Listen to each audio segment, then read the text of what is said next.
Bakunzi bacu bakunzi ba God's Kingdom TVR twongeye kugaruka tunejejwe n'Imana ko mukiri bazima. Ah, niyo waba bakunzi bacu bakunzi ba God's Kingdom TVR, nejejwe no kongera kubana namwe muri uyu mwanya. Hari hashize igihe. Ah, iyo buri munsi ushize aba ari umwanya munini, haba haciye ibintu byinshi cyane. Rero dushima Imana kuba uduteze amatwi ni uko uri muzima. Rero tubishimiye Imana ni uko ugihumeka. Ibyo tubishimiye Imana kubera ko hari benshi baba batabashe kugira ayo mahirwe. Kandi Pawulo yaravuze ngo iyo twongerewe undi munsi, ah, ni ukubera ko hari ibyo Imana iba ikeneye ko dusigara dutunganya. Bimwe muri byo rero ni ibidatunganye, ni inyigisho z'ubuyobe, ni inyigisho zitari ukuri, zirimo ibinyoma. Rero dufite inshingano yo kubitunganya. Niyo mpamvu turi kuri uyu muyoboro, kugira ngo dufatanye kureba mu byanditswe turebe icyo biteganya. Ah, nk'uko maze iminsi mbivuga, muri iyi minsi ndimo ndakoresha ikiganiro cyabaye hagati y'abayisilamu n'abakristo. Nk'uko mubibona kuri sikirini zanyu, ni igiterane mbwirwaruhame cyaberaga mu Biryogo hahoze isoko, cyanyujijwe ku muyoboro wa YouTube witwa Dawa Rwanda TV. Uwo mubona warimo yigisha nk'uko bisanzwe ni Haji Sege. Ndibwira ko mumaje kubona uburyo abeshya cyane akavuga ibintu bitari ukuri. No mu kiganiro giheruka mwarabibonye uburyo afata amagambo ya Bibiliya akayahuza n'ibintu bidahura. Ugasanga niba muri Bibiliya banditse Imana yaranditse ivuga ko inenga Dawidi kubwo gusambanya muka Uriya, nawe akabizana bitangaho urugero ngo kubera ko batanze urugero rw'uko Muhammad yasambanaga. Ibi rero ntabwo ugahita ubona ko ari ikibazo, ariko turi hano kugira ngo twige.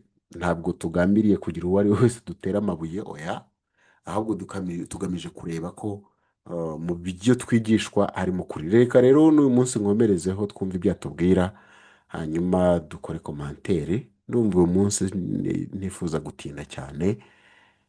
Reka twumve Sege. Yerusalemu yababwiye ahandi bazerekera. Urandika 144 niho Muhammad agiye kutubwira. Yaje asanga areba Yerusalemu, Imana itumubwira ati noneho reba Imaka kugira ngo abantu zibweze umusore. Haragira ati urandika 144 ngo mu by'ukuri turabona uhindukiza uburanga bwawe mu kirere, rwose turakwerekeza ku cyezo wishimiye, naho erekeza uburanga bwawe ahagana Masjidil Haramu. Naho muzaba muri hose muri Uganda, mu Rwanda, mujya mwerekeza uburanga bwanyu aho iri. Guys, ndagira ngo mbabwire ko iki ngiki nacyo kirimo ubuswa bukabije cyane. Ubundi gusenga werekeye Imaka ku isi yose ntabwo bishoboka. Kubera iki? Aha Muhammad kubera ko yatekereza ku isi ngo ari flat, imeze nk'ikirago. Niyo mpamvu yibwiye ko Maka isa naho iri muri center y'isi, bityo akibwira yuko aho urebye hose, bitewe n'uko yabivuze, uba werekeje Maka. Ntabwo ari byo, ntabwo iki ngiki ari ukuri. Ariko ntacyo, reka tubyemere. Ariko twabonye ko mu kiganiro gishize twabonye ko ubwe number one yibeshye ku byo muri Bibiliya, aho Salomo Imana yasenze abwira Imana ngo uzasenga yerekeye urusengero rw'i Yerusalemu ngo Imana izamwumve. Yibwira ko ari nabyo, iyo nzu ari nayo yavugwaga. Ngira ngo mu kiganiro gishize mwarabibonye ko yasomye amagambo yo mu Bami ba mbere igice cya 8 ku murongo wa 44. Ndumva ariho yasomye ashaka kugaragaza ko nyine no muri Bibiliya birimo, ariko ibiri muri Bibiliya ntaho bihuriye n'ibyo muri Korowani. Ikindi ni uko twabonye ko uku gusenga berekeye hariya byazanwe na Umari. Niwe wazanye iyo ntuzo yo gusenga, ndetse murabona ko Umari yarabiporopoje ko bazajya basenga berekeye Kaba, kubera ko n'ubundi bajyaga bayisenga mu gihe cya ntuzo mu gihe cyo kutamenya. Bajyaga basenga n'ubundi berekeye kuri ahangaha Al Masjid Al Haram. Murabibona ko Umari we ubwe yari yaravuze ko yari yaragambiriye kuzajya kuhasengera abibwiye muhamadi, amubwira ko azajya, kandi yabimubwiye ko yari yaragambiriye kujyayo mbere y'uko isilamu iza. Hanyuma muhamadi amubwira ati oke, uzajyeyo nta kibazo. Urabona ko yamuretse kugira ngo azagire gute, azajye kuhasengera. Ibi ngibi hano, I had taken a vow during the days of ignorance, Jahiliya, that I would observe it half for a night in the sacred mosque. Ngibi, iyi sacred mosque ni Kaaba. Ngibi hano, izi ni hadise zihari zikomeza zibigarukaho. So ukabona ko rero n'ubundi yari bwari uburyo bwakoreshwaga mu gusenga ibigirwamana. They used to pray kuri iyi berekeye iyi nzu. Ndetse nitujya no kureba na Muhammad ubwe yaravuze yajyaga yirahira ikigirwamana cyaho.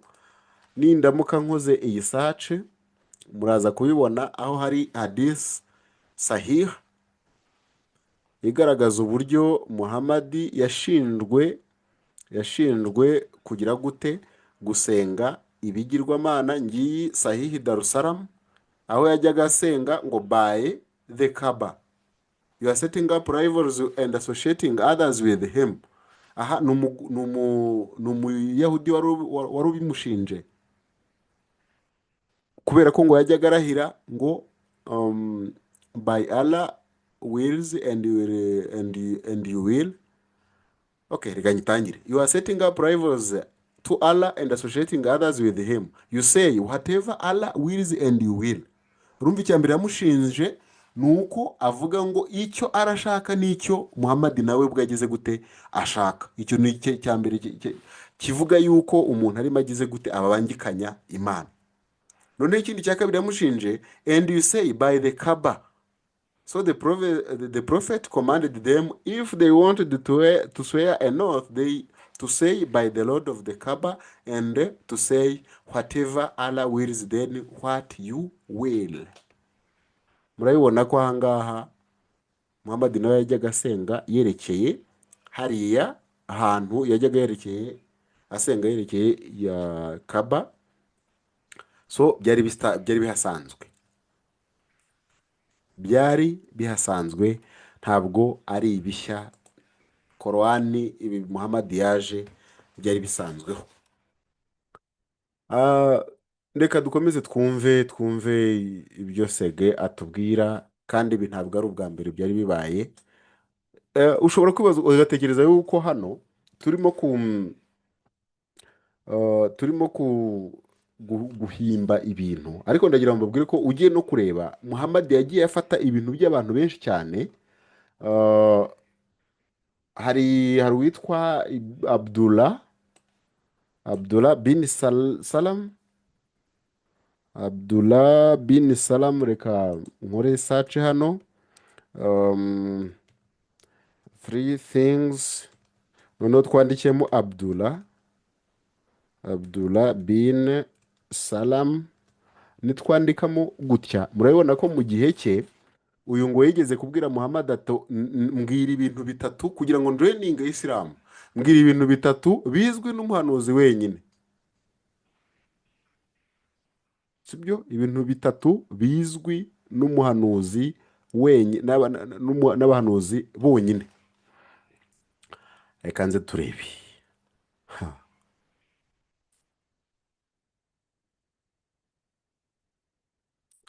Reka turore.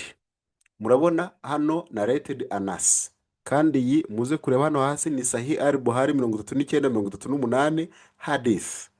Noneho muze kurebamo hano, when the news of the arrival of the prophet at Medina reached Abdullah bin Salam, he went to him to ask him about certain things.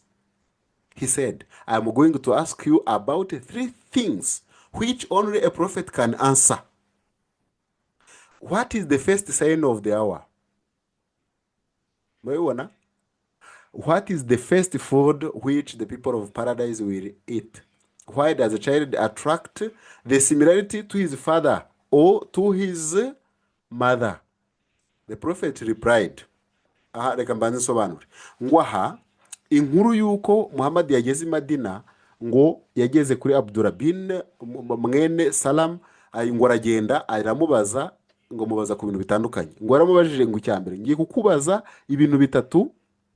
Aramubwira ngo ngiye kubaza ibintu bitatu bizwi n'umuhanuzi gusa.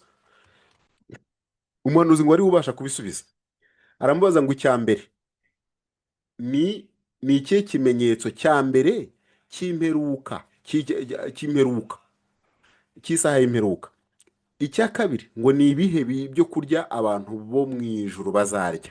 Icya gatatu ngo ni iki gituma umwana asa na se cyangwa na nyina. Iki ngiki ibi ngibi mugiye kureba mwimbere icyo uko yagiye abisubiza muraje museke mwumirwe. Ubuhanuzi bwa Muhamadi n'ibisobanuro byiwe n'ubumenyi bwe buri wese araza kwirebera.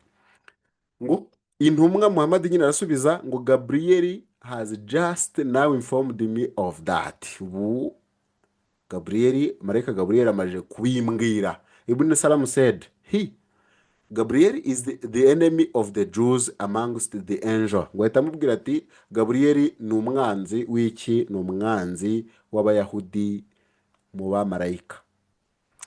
Ngo intumwa Muhammad aramubwira ngo ku cyambere ngo the first sign of the hour it will be a fire that will correct the people from the east to the west.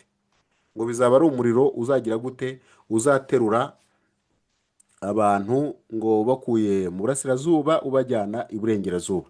Ngo icya kabiri, as for the first meal which the people of paradise will eat, ngo ibintu bya mbere bazarya ni ibyitwa ngo codet cyangwa se extra robe of the fish liver. Ntabwo mbizi niba abantu bakunda kurya umwijima w'ifi. Nicyo yavuze ko ari byo bazarya. Hanyuma ngo ku cya gatatu ngo igituma umwana ngo asa na nyina, ngo iyo umugabo aryamanye n'umugore we, noneho yamara kuryamana n'umugore we, ngo if the man's discharge proceed the woman's discharge. Iyo umugabo aryamanye n'umugore, umugabo agasohora mbere ngo yuko umugore asohora cyangwa se arangiza, icyo gihe ngo umwana avuka asa na se. Ngo ariko iyo umugore ari we urangije cyangwa se usohoye mbere, umwana ngo azasa nande? Azasa na nyina. Ngibi hano muri bo murabibona. Ntacyo reka mpakirike kugira ngo buri wese agire gute abashe kuba yabyirebera, mbashe kugenda mbiselectinga buri wese abibone. Okay, nahangaha. Hanyuma murabibona hano ngo as for the child, if the man's discharge proceeds the woman's discharge, the child attracts similarity to the man, and if the woman's discharge proceeds the man's, then the child attracts the similarity of the woman. Ni ukuvuga kugira ngo umwana ase na nyina cyangwa na se biterwa n'uwarangije mbere. Ni ukuvuga ngo niba umugabo ari urangije mbere, ubwo umwana azaza asa na se. Umugore nawe ari urangiza mbere, ubwo umwana ngo azaza asa na nyina. Ntabwo mbizi ko wowe niba wumva ibi bintu, niba urimo wumva ibi bintu, ese uremera ko ibi ngibi ari ubumenyi bugize? Kandi ubu ngo ni marayika Gabriel wabivuze. Ese ubundi nigeze kubona Sheikh Sindayiga yavuga uburyo Korani rwose ngo ijyana na siyanse. Ese Sindayiga iyi hadisi arayizi? Mbibutse ko iyi ngiyi ni Sahih al-Buhari 39:38. Hanyuma and added, oh Allah's messenger, Jews invent such lies as make one astonished. So please ask them about me before they know about my conversion to Islam. Ngo abayahudi babeshya ibinyoma nk'ibyo ngibyo ngo babaze ngo mbere yuko bamenye ko nahindutse nkaba umuyisilamu. Hanyuma ngo the Jews came and the prophet said, what kind of man is Abdullah bin Salam among you? Ngo baramusubiza ngo Muhammad yarababajije ngo Abdullah bin Salam ngo ni muntu ki muri mwe? Hanyuma ngo baramusubiza ngo ni mwiza, and the son of the best of us, ngo aba n'umwana w'umuntu w'intangarugero muri twebwe, the most superior among us, and the son of the most superior among us. The prophet said, what would you think if Abdullah bin Salam should embrace Islam? They said, may Allah protect him from that. The Prophet repeated this question and they gave the same answer. Then Abdullah came out to them and said, I testify that none has the right to be worshipped except Allah, and that Muhammad is the messenger of Allah. On this, the Jews said, he is the most wicked among us and the son of the most wicked among us. So they degraded him. On this, he, Abdullah bin Salam, said, it is this that I was afraid of, O Allah's messenger. Ibi urabona ko umaje kubibona nawe. Number one, reka nkwibariza iki kibazo. Urabona muri iki gihe cya Muhammad hatari abahanuzi babiri. Abdullah bin Salam yari umuhanuzi, ndetse ni batatu. Na Muhammad nyuma haze na Muhammad, hanyuma tunongereho kugira nande n'uyu Abdullah bin na Umar. Abdullah bin Salam, Umar na Muhammad. Kubera iki? Hano uyu yahaye kondisiyo, nuza yahaye kondisiyo ko yahaye kondisiyo Muhammad ko umuntu ubasha gusubiza ibibazo mubaza ari umuprofete wenyine. Kandi Abdullah bin Salam niwe wemeza ko ibyo Muhammad avuze ari ukuri. Bivuze ngo noneho Abdullah bin Salam nawe yarasanzwe ari iki? Ari umuhanuzi. Biragoye, ndibwira ko Abdullah byagorana kugira ngo babyumve, ariko ndizera yuko umuntu wese uhitamo gukoresha ubwenge bwe rwose ibyo yabyumva. Reka nikomereze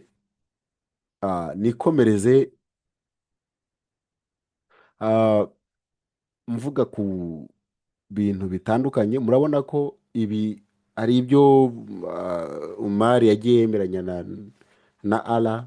Ibyo murabyumva. Ibi mubonye ko nabyo bije kuriya. Abonye n'ikimenyetso ngo cya mbere ngo cy'imperuka ngo nuko ngo hazaza umuriro ngo ugatwara abantu bakuye iburasirazuba ubajyana iburengerazuba. Ni ibintu byinshi bigize gute bitandukanye. Aha murabona ko ni bya bindi bya Umar twavugaga byo gusenga berekeye kibla y'Imaka. Reka twongere twumve Sege ibyo atubwira. Sikili bashaka ni unakuomba tofauti ya Muhammad na Yesu. Hanyuma mwinjira hano muza kwigisha. Twabasabye mwasabwaga kwigisha itandukaniro rya Muhammad na Yesu. Unaleta busambanyi. Ukaza n'ubusambanyi. Pastor muzima. Pastor muzima. Wavuze busambanyi kweli? Ukaza kwigisha ubusambanyi hano. Fundisha tofauti ya Muhammad na Yesu. Wowe cyo tugusaba wagomba kwigisha itandukaniro riri hagati Yesu na Muhammad. Guys, utega amatwi ubyumve. None zitandukaniro sibyo bagaragaje ko Yesu mu byo yakoze byose yarakiranutse, mu gihe Muhammad yari umusambanyi, mu gihe Muhammad yibaga, Muhammad ntiyashobora kugira uwo akiza, ariko Yesu yarabakijije. Aba bapasteri nibyo bagaragaje. Byumvikana ko barimo bagira gute, bakoraga comparison, ariko ahangaho yagiye kuyobya ko nta comparison bakoze, nta gereranya bigeze bakora. Muhammad alisema mimi sijue kenye kitakuwa. Ngo Muhammad yaravuze ngo ngiye sinzi bizambaho nyuma. Yesu ntabwo yavuze ayo magambo. Ese Yesu we yarazibyisha n'ibigaragara yigeze, ntabwo yavuze ibimeze nk'ibyo. Ntacyo. Ko nawe iyi nshingano afite hano ari ukukompara Yesu na Muhammad. Hanyuma kuki noneho nawe atari byo arimo akora? Niba ari byo avuga agiye gutanga nanone nawe ngo aho Yesu yabara bivuze ko atabizi. Okay. Reka twumve. Yohana 5:30.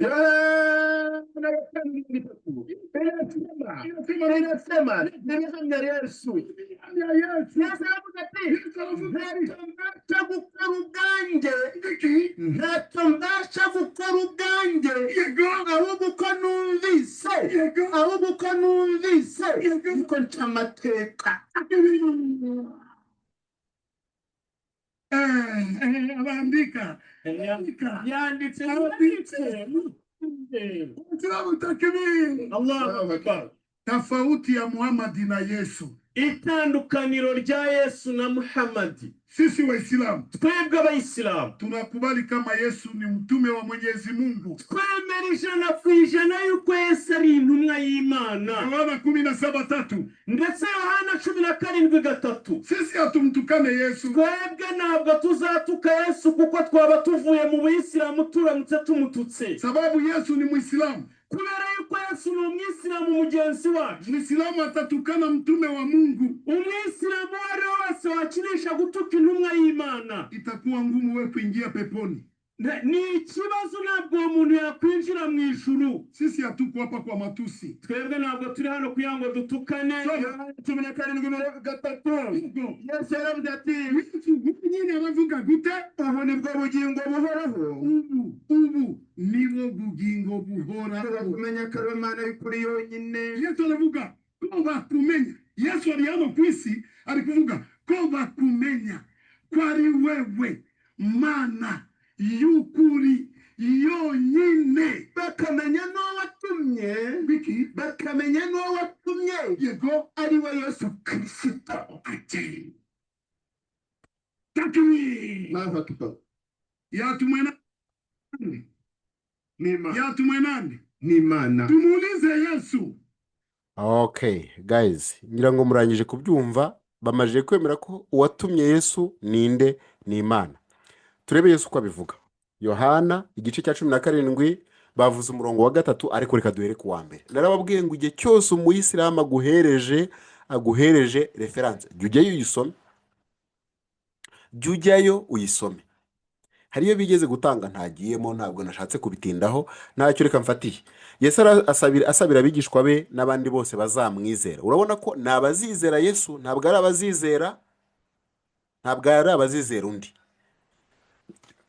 Yesu amaze kuvuga ibyo, yubura amaso areba mu ijuru ati, Data, igihe kirasohoye, ubahiriza umwana wawe, ngo umwana akubahishe nk'uko wamuhaye ubutware ku bantu bose, kugira ngo abo wamuhaye bose abaho ubugingo buhoraho. Aya magambo murayabona. Islamu ibingi birabyemera. Ikindi cya kabiri, Yesu arimo arabwira se, areba mu ijuru ati Data, bivuze ko ari umwana w'Imana. Islamu yemera ko Yesu ari umwana w'Imana? Oya, ni kinyoma. Igihe kirasohoye, ubahiriza umwana wawe, ngo umwana akubahishe nk'uko wamuhaye ubutware ku bantu bose, kugira ngo abo wamuhaye bose abaho ubugingo buhoraho. Wowe mu Islamu uteze amatwi, wemera ko ubugingo buhoraho uzabubonera muri Kristo Yesu? Iki nicyo Yesu yavuze. No, ntabwo mubyemera. Ntabwo Islamu yemera ko ubugingo buhoraho bubonerwa muri Kristo Yesu. Ubu nibwo bugingo buhoraho. Ngibi ibyo Yesu avuga, nuko ko bakumenya ko ari wowe Mana y'ukuri yonyine, bakamenya n'uwo watumye ari we Yesu Kristo. Murabona ko Yesu Kristo yatumwe n'iki? n'Imana yisese. Nakubahishije mu isi kuko narangije umurimo wampaye gukora. Nanone Data, imbere yawe unyubahirishe cya cyubahiro nahoranye ndi kumwe nawe isi itararemwa. Murabibona ahangaha rero Sege, urabona ko aduhaye igice dusomamo tukahita tunabona uburyo Yesu nyine ari Imana. Yesu yahoranye iki cyubahiro no kuva kera, ari kumwe n'Imana isi itaragira gute, itararemwa. Hano nanone Data, imbere yawe unyubahirishe cya cyubahiro nahoranye ndi kumwe nawe isi itararemwa. Ngaha aravuga ngo ku murongo wa 6, ngo bo wampaye mu isi mbamenyesheje izina ryawe, urabampa. None dore bitondeye ijambo ryawe, none bamenye yuko ibyo wampaye byose byaturutse kuri wowe, kuko amagambo wampaye nayabahaye nabo bakayemera, bakamenya by'ukuri ko naturutse kuri wowe, bakizera kandi ko ari wowe wantumye. Ndabasabira, sinsabira bisi, ahubwo ndasabira abo wampaye kuko ari abawe, kandi ibyanjye byose ni ibyawe, n'ibyawe nabyo ni ibyanjye, kandi nubahirijwe muri bo. Jye sinkiri mu isi, ariko bo bari mu isi, naho njye ndaza kuri wowe. Data wera, ubarindire mu izina ryawe wampaye, ngo babe umwe nk'uko natwe turi umwe. Urabona ko Yesu aravuga ko ari umwe na se. Kugira ngo ubyumve, ushobora kureba muri Yesaya mu gice cya 9 umurongo wa 6 hatubwira ko Yesu naza, mu kuvuka kwe naza, azitwa umujyanama w'igitangaza, azitwa data wa twese, uhoraho iteka ryose, everlasting father. So ni umwe na se, ntabwo batandukanye. Kristo niwe byose, niwe data, niwe mwana, kandi niwe mwuka wera. Data wera, ubarindire mu izina ryawe wampaye ngo babe umwe nk'uko natwe turi umwe. Nkiri kumwe nabo nabarindiraga mu izina ryawe wampaye, ari ryo Yesu. Ahangaha izina, nta rindi zina twahawe dukwiriye gukirizwamo, niko Petero yabivuze, dukwiriye gukirizwamo ritari iryande, ritari irya Yesu. Data wera, ubarindire mu izina ryawe wampaye ngo babe umwe nk'uko natwe turi umwe. Nkiri kumwe nabo nabarindiraga mu izina ryawe wampaye, narabarinze, muri bo nta muntu wabuze ngo arimbuke keretse umwana wo kurimbuka, ngo ibyanditswe bisohore. Ariko none ndaza kuri wowe, kandi ibyo mbivuze nkiri mu isi, ngo bagire umunezero wanjye wuzure muri bo. Nabahaye ijambo ryawe, kandi ab'isi barabanga, kuko atari ab'isi nk'uko nanjye ntari uw'isi. Sinsaba kubakura mu isi, ahubwo ubarinde umubi. Si ab'isi nk'uko nanjye ntari uw'isi, ubereshe ukuri, ijambo ryawe ni ryo kuri. Uwo wantumye mu isi, nanjye niko nabatumye mu isi. Uko wantumye mu isi, nanjye niko nabatumye mu isi, kandi nanjye niyeza ku bwabo, ngo nabo babe bereshejwe ukuri. Sinsabira aba bonyine, ahubwo ndasabira n'abazanyizezwa n'ijambo ryabo, ngo bose babe umwe nk'uko uri muri njye, data nanjye nkaba muri wowe, ngo nabo babe umwe muri twe, ngo ab'isi bizere ko ari wowe wantumye. Nanjye mbahaye ubwiza wampaye, ngo babe umwe nk'uko natwe turi umwe. Jyewe mbe muri bo, nawe ube muri njye, ngo babe umwe rwose, ngo ab'isi bamenye ko ari wowe wantumye, ukabakunda nk'uko wankunze. Data bo wampaye ndashaka. Murabona inshuro Yesu agaruka avuga ngo data, data, data.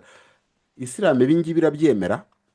Yaba yemera ko Yesu ari umwana w'Imana w'ikinege watambwe kugira ngo tubone ubugingo buhoraho? Aha rero Yesu yarivugaga ubwe, kuko ni Imana, ni Imana data wa twese. Umuririmbyi yaravuze ngo ni data wacu mwiza, uzi intege nke zacu, ngo aradukuyakuya kugira ngo aturinde Satani. Kandi yabaye umwana kugira ngo abe intangarugero, abe umwana w'intangarugero, atubera icyitegererezo cy'abubaha Imana. Niyo mpamvu mu kubaho kwe ntiyigeze akora icyaha. Ibi ngibi na Isilamu igize gute? Irabizi, irabyemera. Muri Korani niko biri, bivuga ko atigeze akora icyaha. Muhammad yarabikoze, yakoze byinshi. So baratandukanye cyane, ntabwo bakwiriye kugiranwa. Bakunzi bacu, uyu munsi sinifuje gutinda cyane, ndagira ngo nsoreze hano nkubwira ngo ukeneye kwakira Kristo nk'umwami n'umukiza. Niba ukeneye kuzaba mu bwami bw'Imana, kubera ko nta wundi agakiza kabonerwamo atari Kristo Yesu. Nta rindi zina twahawe munsi y'ijuru dukwiriye gukirizwamo. Ni amagambo ari mu byakozwe n'intumwa. Nta rindi zina twahawe dukwiriye gukirizwamo. Reka mbishakashake. Ndumva ari mu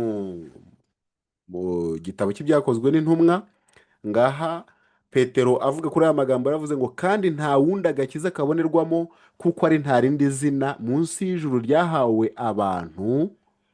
Sibyo? Ahangaha ndumva mukabona dukwiriye kugira gute? Dukwiriye gukirizwamo.